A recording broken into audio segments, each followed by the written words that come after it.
What is going on, everyone? Welcome back to the world according to Briggs, a channel with an older than average YouTube audience. Yeah, really.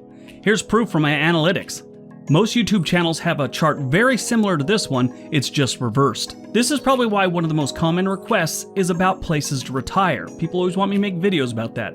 Some of my other video requests are cheapest and safest place to buy a home, haunted places, missing persons lists, and where to find the best looking women. I get that one all the time. Not sure how you'd rank that one. Everyone's tastes are different. I think I know why I get that one. Look at this chart. My channel is a sausage fest, it would appear.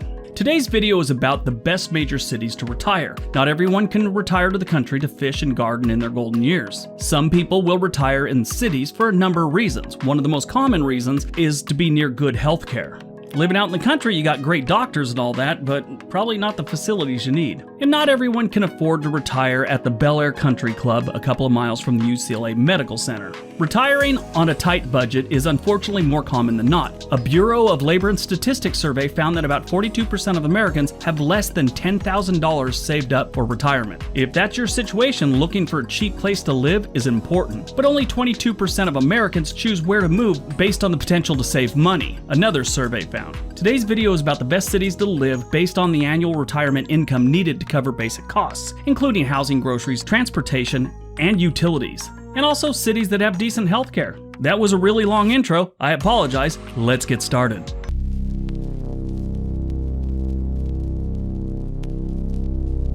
Number 10, Tulsa, Oklahoma. Tulsa, Oklahoma is probably one of the better cities in the country. It has its challenges, which I pointed out in a previous video, but it's not terrible. One of the city's nicknames is the oil capital of the world. This city has a long history of pulling oil out of the ground. It sort of built the place. It's a good-sized city, but not terribly populated. The entire metro area has just under 1 million people, like 9.95. So it's almost a million. It might be by the end of the next census. All right, so let's say it's time to retire from someplace expensive like Los Angeles or New York City. You could sell that modest $750,000 middle-class home in Los Angeles and live like a king in Tulsa, or a queen if you're part of that 23% of my audience. The weather is decent, with the hottest months being July and August, with temperatures averaging around 93.1 Fahrenheit, 33.9 Celsius. The winter months stay between 50 and 30 degrees. Not terrible. They have got some really cold times on record, but normally it stays between 50 and 30. The cost of living in Oklahoma, the whole state, is one of the lowest in the country. And Tulsa, being one of the major cities in the state, still maintains a really low average. Retirees looking for affordable housing find it in Tulsa. A decent livable home in a nice neighborhood will cost you about $220,000. That's it. If you want to get a really nice home, you're looking around $350,000. The rich people stay in homes over $500,000. That's the pool, property, everything.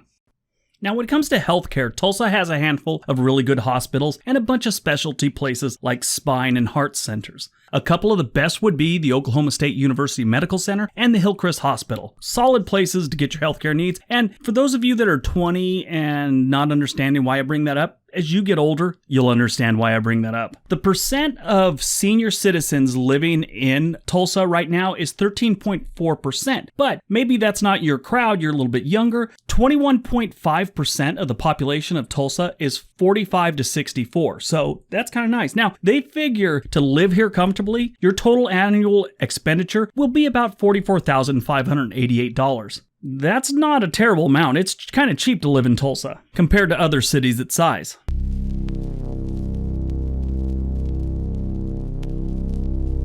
Number 9, Mobile, Alabama. You could do a lot worse in retirement than Mobile, Alabama. You have the bay right there, and the Gulf's not too far away, so that's a plus. A handful of decent golf courses. Sure, some of them are country clubs, which, kind of sucks if you're retired on a budget. The weather is decent in Mobile. Summers get humid, but nothing compared to other inland southern cities. Trust me, I've been to a lot of them, and Mobile's not that bad. Summers get into the 90s, but rarely get into the triple digits. That's not something you got to worry about. Winters can dip into the 40s, but normally will stay around the mid to low 50s. So basically buy some windbreakers, sandals, and live there. No Speedos. This isn't Florida. Nobody wants to see that. Mobile is a really nice city compared to some of the other cities in the South. Like I'd said, it has a truckload of problems it should really work on, but it's better than the freightliner of problems other cities in the South have, like Baton Rouge and Jackson, Mississippi, and New Orleans. Mobile is so much better than those places. You can buy a livable home here for under $150,000. That is a home that wasn't a crack house 3 weeks ago. Well-maintained front yard, backyard homes, built probably in the 60s or 70s for under $150,000. That's a good price. $250,000, you can get a nicer home in a nice neighborhood built maybe the last 20 years, and you'll probably never have to see anyone raiding your cans on garbage day looking for recyclables. They have a bunch of hospitals, from what I've read. About half of them are decent and the other half not so much. Do your research if you're moving here. I don't want to get into which hospitals suck. I can get a phone call from the director of the hospital, and that's never good. Mobile also has the highest percentage of seniors on this list. 15.5% of the residents of Mobile, Alabama are senior citizens, 65 and above. 21.1% are between 45 and 64, so more people to hang out with. What you're going to need to live here is $43,597. That's what they expect you to need to live in Mobile, Alabama comfortably in retirement.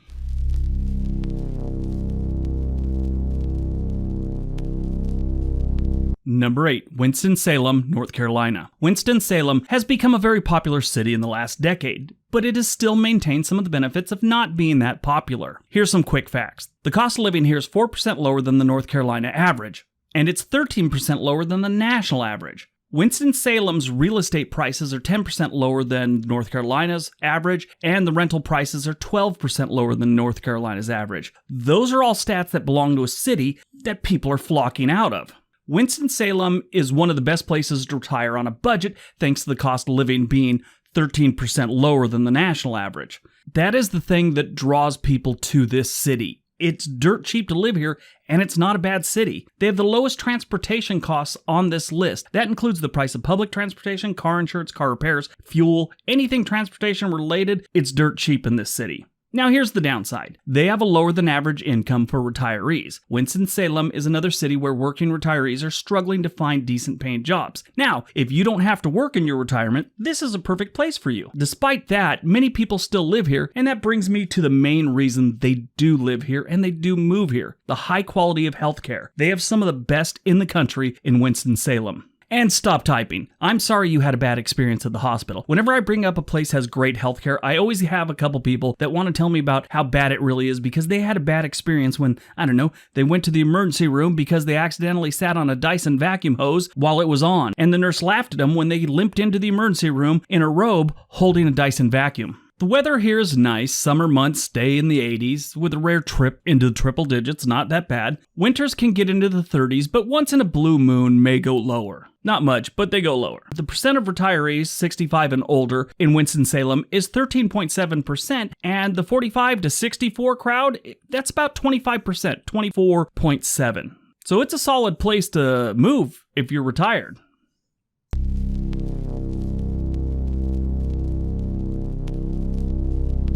Number 7, El Paso, Texas. The Sun City makes it onto this list for a number of statistical reasons. If you were going off my opinion, it would be much higher on this list, like number 1 or 2. El Paso is a strange city in a few respects. The thing I noticed when I first visited was how small it is. I thought it would be bigger. We've all heard about El Paso, so right away you assume that it's a big city. It's not. The city itself has about 650,000 residents, which isn't a lot. The metro area has almost 850,000, which again is not a lot for a city that everyone knows about. It's no Dallas or Houston, which in my opinion is a really good thing.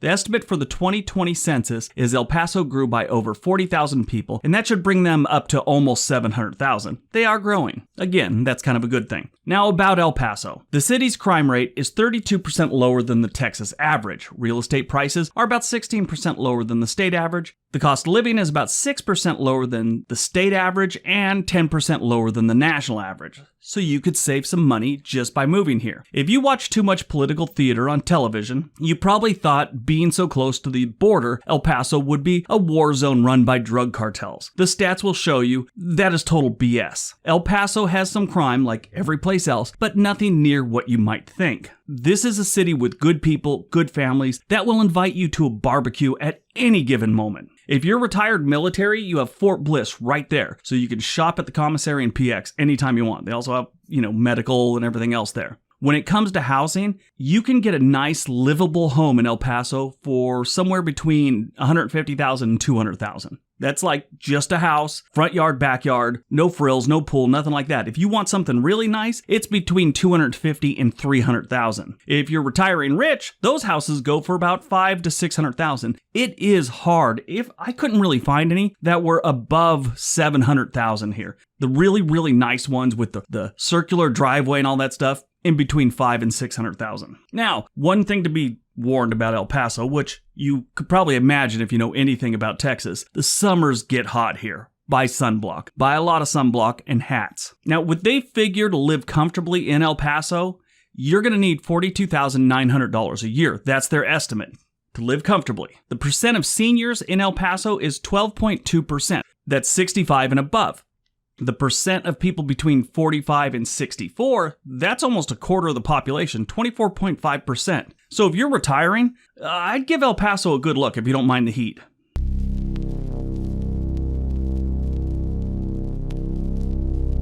Number 6, Wichita, Kansas. Well, it's in Kansas, so right off the bat, you know the cost of living is going to be low. Kansas is known for two things, being a cheap place to live and boredom if you're in your 20s. But as you get into your 40s, 50s, and 60s, that boredom becomes a welcome escape, so it's all good. I've only been to Wichita a few times for a day or two, not much, so I'm not the best judge of the nightlife, but my friend Gary, on the other hand, has lived there since birth. He's lived there so long, he remembers the original Pizza Hut building. I think he said his dad worked there in the 60s or worked near there, I forget. But he said they've never been known as a great place for people in their 20s. It's usually people in their 20s are moving out and they come back when they're in their 40s. 13.9% of the population here is over 65. That 45 to 64 age range, it's 25% of the population. The cost of living in Wichita, Kansas is 9% lower than the national average, and the housing is dirt cheap. Real estate prices in Wichita are 11% lower than the Kansas average and 23% lower than the national average. That's where this place shines. I looked at Zillow and found livable homes with no chalk outlines in the driveway for under $100,000. They had some that needed work and that really weren't in the best part of town for under $50,000. You could afford a monthly house payment working part-time at Pizza Hut for that price. Sure, you may have to patch a few bullet holes and get the carpets replaced, but you're getting a house for under $50,000. Have your family pray for you. If you find a house for over $500,000, it borderlines on being called an estate. I saw some $600,000 and $700,000 homes in Wichita, and they're crazy nice. If those were in Los Angeles, they'd be worth $3 million, 2.5, something like that. I'm not even kidding. They figure the average annual income you need to live comfortably in Wichita is $42,600. Wichita has some great hospitals, and that's good news for the older crowd. Definitely give Wichita a look.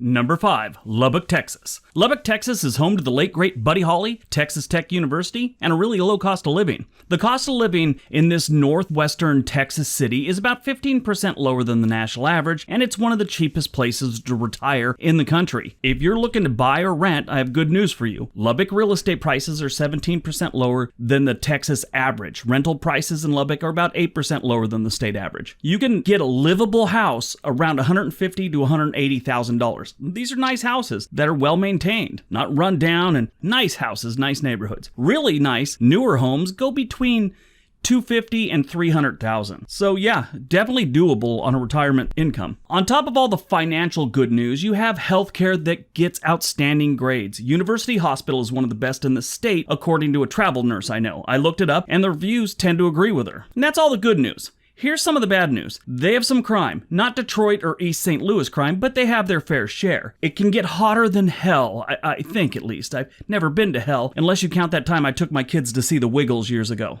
That was hell. It wasn't very hot, but it was hell. The summer temperatures can get into the 90s and stay there for most of the summer, and occasionally climb into the triple digits. The last negative thing is, it's ugly. It really is. In Miami, you have the Art Deco look. New England, you have the colonial look. In Lubbock, Texas, it looks like someone settled with the dirt and dead grass look. Really, it's the weirdest place. A lot of dirt. But from the financial and healthcare standpoint, this is one of the best places to live. The annual income that you'll need to retire here is $42,100 a year. That's what they predict. Now, the percentage of seniors in Lubbock, Texas is pretty good. 13% are 65 and above. 23.9 are that 45 to 64 range. So, a lot of friends to make there. If you're retired, you could all get together and yell at kids to get off your dead lawn. Hey, you kids, get off my dirt!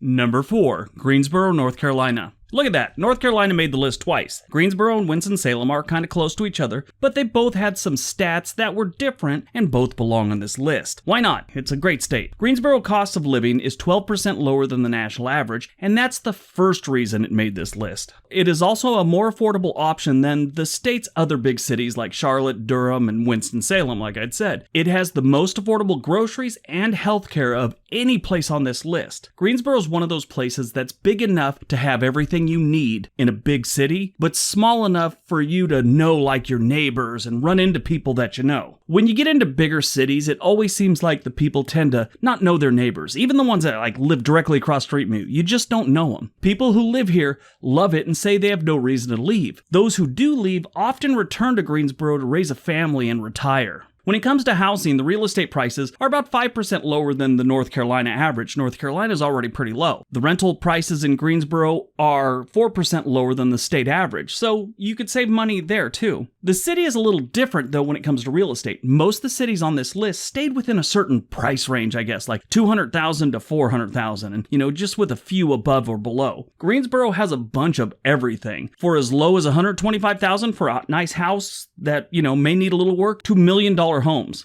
and a bunch of things in between. One thing I did notice is they have a bunch of duplexes. It's like that was a big trend in the 80s or 90s, and they have plenty of those to go around. They have a lot of real estate there for sale. I was kind of shocked at the amount that they had. What they figure you need to live every year here is $41,820. That's it. Now, this is the other reason you might want to live here if you're retired. 15.1% are 65 and above. 27% are between the age of 45 and 64. So there's a lot of people in your age group to get to know in Greensboro, North Carolina. Definitely a solid choice, especially the healthcare here is phenomenal and at a good price apparently.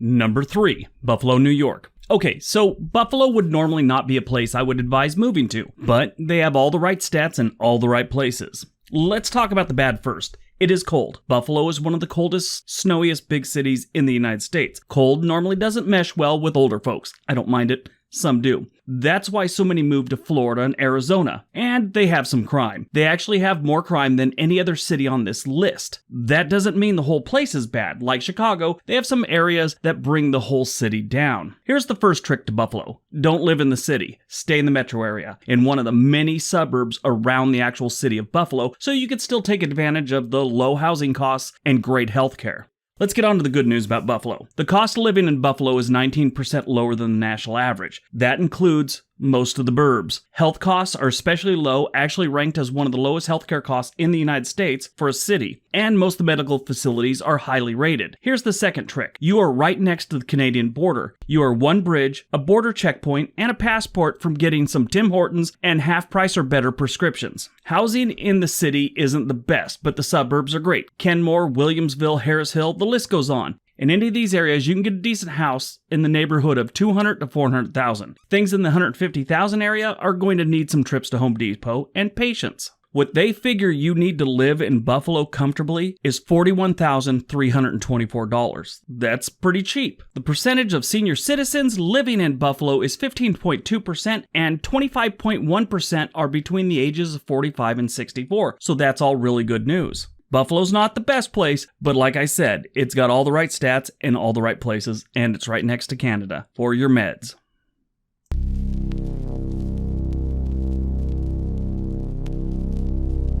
Number 2, Fort Wayne, Indiana.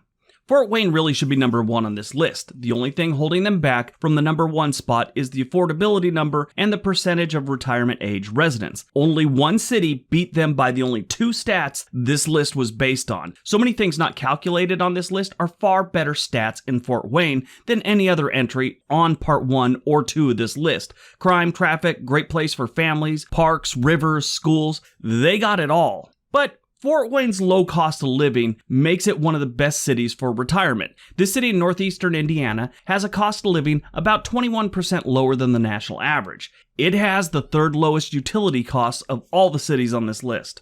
In Fort Wayne, you have access to all the things you'd expect to find in a larger city. Great entertainment, great hospitals, and a respectable art scene. You also get some of the benefits that come with living in a small town, like Busker Fest. This is a festival devoted to street performers. And the annual Three River Festival. Those are like total small town things, but they're happening in a relatively big city. The quality of homes you get for the price will make you rethink your past life choices. I encourage you to check out Zillow or Redfin, whichever one you like to look at, and look at the quality of homes and neighborhoods you can get for $150,000. I'm not even kidding. I was shocked. If you live in San Francisco, New York City, or LA, you might start to cry when you see the homes and the prices. In a budgeted retirement, you can afford to own a home in Fort Wayne, Indiana. Fort Wayne's real estate prices are 18% lower than the Indiana average. Indiana's average is already lower than the national average. Rental prices in Fort Wayne are 10% lower than Indiana's average. What they figure you need to live in Fort Wayne yearly in retirement is $40,202. That's it. That's not a lot of money when all things are considered. The percentage of seniors in Fort Wayne is 13.4%. Now that's not the highest on this list, but it's still respectable. And the age of people 45 to 64 is 21%. Fort Wayne would be my choice.